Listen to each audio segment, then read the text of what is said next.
places bounty. President Tinubu writes House of Representatives hospitalized after being tear gassed in Nairobi. I am Constance Mega.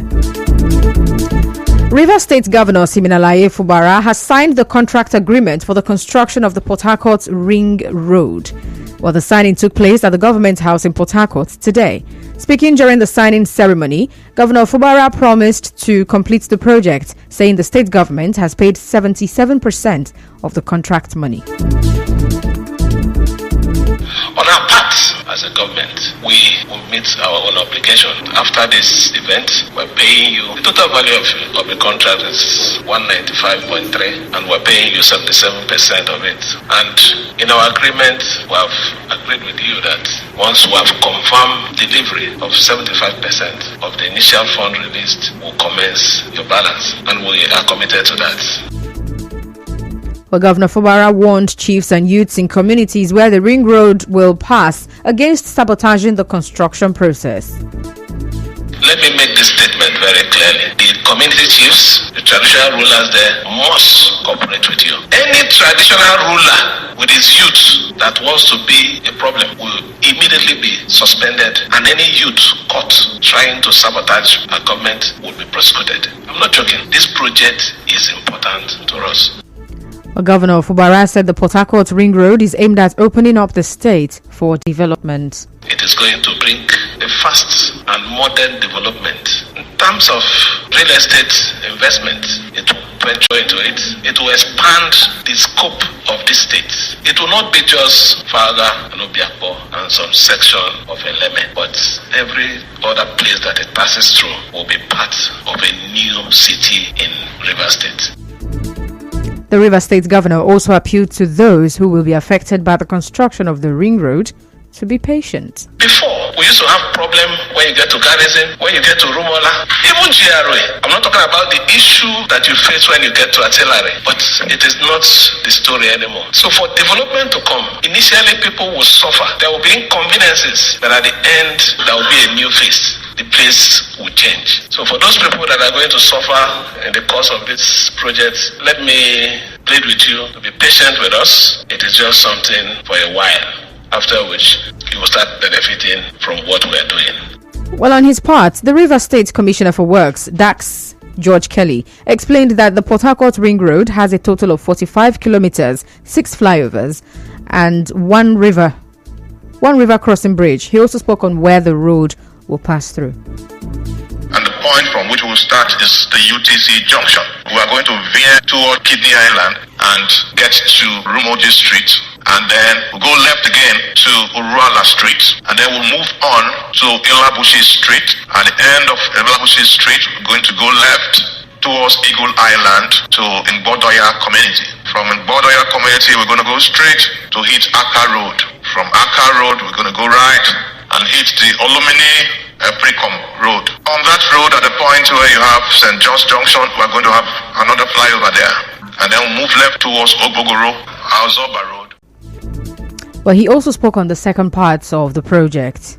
From Bodo Alo, we'll move right and hit the airport road. We're going to have a roundabout, and then we'll get right to Elepokodo community. Now move on that road until we get to Elepokodo by Ikwere Road, and then we move and throw in another flyover from there to get to Rupoko. We'll move into the Rupoko Eneka Road. By the time I will get to Eneka roundabout, and we hit the Eneka Egoiche Road, we're going to veer right and hit Egoiche community, and then we'll go straight and we'll hit Aba Road by Iribe community, where we used to have the toll gate.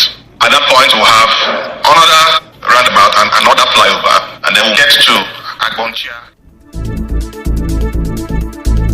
Moving on, many commuters had to ask twice before they boarded the Rivers State government's free bus for the first time today. While commuters along the Ikwere Road axis have commended the Rivers State government for providing a free bus to cushion the effect of the fuel subsidy removal. Well, it comes as free bus operations started today after being commissioned yesterday. The residents, while applauding the governor for the gesture, asked him to sustain the palliative.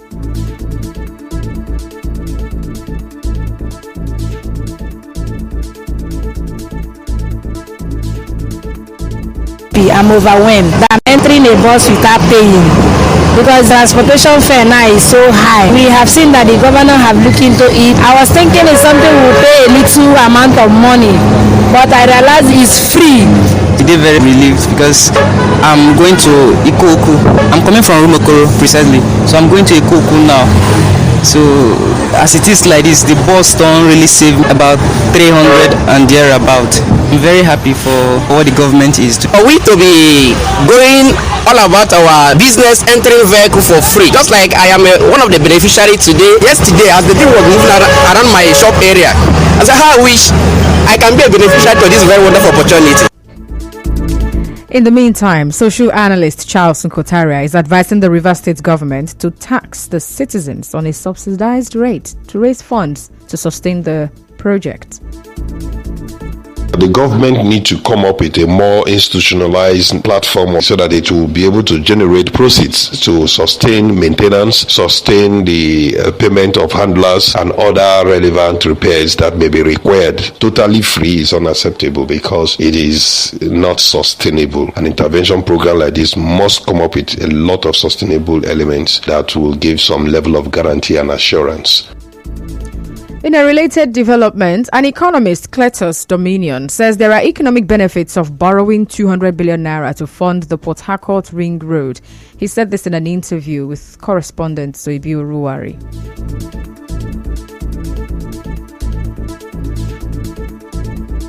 Taking loan is not a problem. Taking loan is one way to reflect, to boost the economy as well. If loans are taken for economic activities and not for consumption, it is a right direction and it's a good thing to do, because when you take loan and apply it for economic purposes, for expansion of key infrastructural development in the state and in the region, the attendant benefit or effect of this is that it will expand the economic base of the state.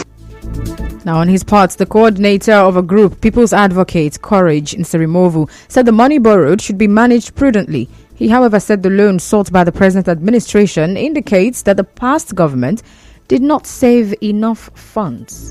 Or it indicates or suggests that the previous administration may not have left any reasonable amount of money in our coffers for this new dispensation to start by borrowing. And in fact, we are challenging this dispensation to allow for a forensic audit, forensic analysis of the expenses of the previous administration so that we understand what is happening with our state fund. Moving on now, the Rivers State House of Assembly has set up an ad hoc committee to interface with council chairmen and other relevant government agencies on measures being adopted to tackle flooding in the state. It follows a motion by the leader of the House, Edison Ehie, questioning how flooding will be tackled. The Speaker of the House, Martin Amehule, who gave the committee 3 weeks to submit their report, also constituted a similar committee on illegal removal of manholes in the state. Mr. Amehule advised the committees to ensure that the inputs of government and security agencies are accommodated. Condemn the removal and routine of manholes and fencing measurements on our roads. Please, we need your report in 3 weeks.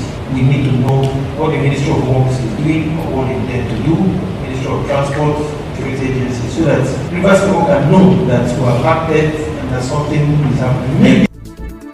Still to come, President Tinubu writes House of Representatives seeks 5 billion naira approval for palliatives. Stay tuned.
In an interview with correspondent Emeko Tuka, accused Mr. Winyode of being responsible for the armed robbery, kidnapping, and other criminal activities in the area.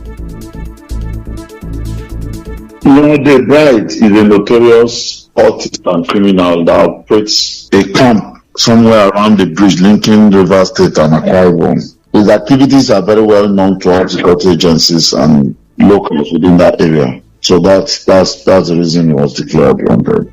Now, reacting to this, the coordinator of Ken Sarawiwa surveillance group, Bright Winyode, denied involvement in any criminal activities in Kana local government area. I'm not a criminal. 2 million naira is small. Now it's supposed to place me on higher money. Something like 50 million naira. Even me, I will submit myself. He's only saying that because most of the kidnappers around the area, they are the people who are buying guns for them. Chairman and the politicians. At the same time, those boys will use the same gun they bought for them to go and kidnap. And then I am against those irregularities, activities, those criminal activities his own people are doing. It's only doing one side because the people that are kidnapping are his own boys. Well, Mr. Bright Winyode also appealed to the security agencies to profile the activities of his group in Kana local government area. I am not somebody that is hiding. I have a platform which they can go through and confirm every allegation that the chairman is playing against me and my people. They should profile me by themselves. And the chairman does not have any right to the commissioner of police, not the IG, not talk of the head of division. He's not a security personnel. So what right do we have to declare me wanted? It is only the security agency that can look at my activities and say that this activity is known, and then they can say, okay, you are a wanted person. It's not even him, the chairman. Well, as you may know, Mr. Winyode was among those declared wanted by former Governor Nyesom Wike days to the 2023 presidential and National Assembly elections. The Niger Delta Development Commission, NDDC, has launched the Holistic Opportunities Projects and Engagement Project, HOPE. NDDC Managing Director Samuel Obuku, while briefing newsmen at the NDDC headquarters in the state, said the project HOPE was designed to create a comprehensive database of the youth population of the Niger Delta region and a platform for interaction with the youths. For the flag off of this program, and by the time our youths, women, entrepreneurs subscribe and register, and you don't need to know anybody here, you are going to be picked because you're already in that database. That also take away political interest in the areas of nomination. That also take governments to the doorstep of the average Niger Delta youth who seek the support of NDDC and government. Since you're in our database, we also have our monitoring process because we are definitely going to monitor. Now, on his part, the creative director for the Project Hope, Blessing Fubara, said that Project Hope will create over 10,000 jobs for the Niger Delta region. Mr. Fubara said the board has secured sustainable local and international partnerships to cover various areas of youth interest, including agriculture and entertainment, for the project. Project Hope to us literally is to give hope to the youths of Niger Delta. This project is to be implemented in 2 phases. First phase, we designed for us to do needs assessment of the youth of Niger Delta. The second phase of the Project Hope is the engagement part. This is not just being said like some of those statements that we get, because the deputy directors are showing the poise and readiness to see to the socio-economic development of the region as it concerns the youth. But Mr. Fubara said the initiative has come prepared with new ideas to focus and execute the right programs by delivering people-oriented projects in the Niger Delta region. He also encouraged youths to take advantage of the project by logging onto the website ndjobsskillsdb.ng and register to take part in the project. In business, President Bola Tinubu has written to the National Assembly seeking an amendment to the 2022 Supplementary Appropriation Act. President Tinubu, in a letter to the House of Representatives, said the amendment was to allow the federal government source 500 billion naira for palliatives to cushion the effect of subsidy removal on petrol.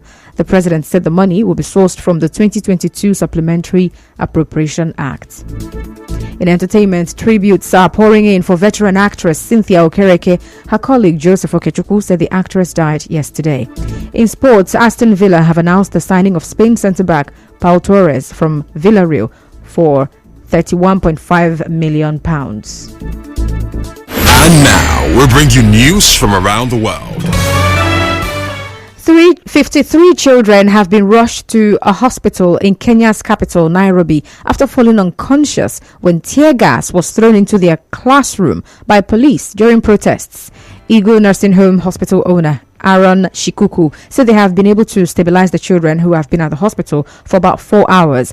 There have been protests around the country called by the opposition over the rising cost of living. Opposition leader Raila Odinga has now called off a rally citing police shootings, assault and harassment of his supporters.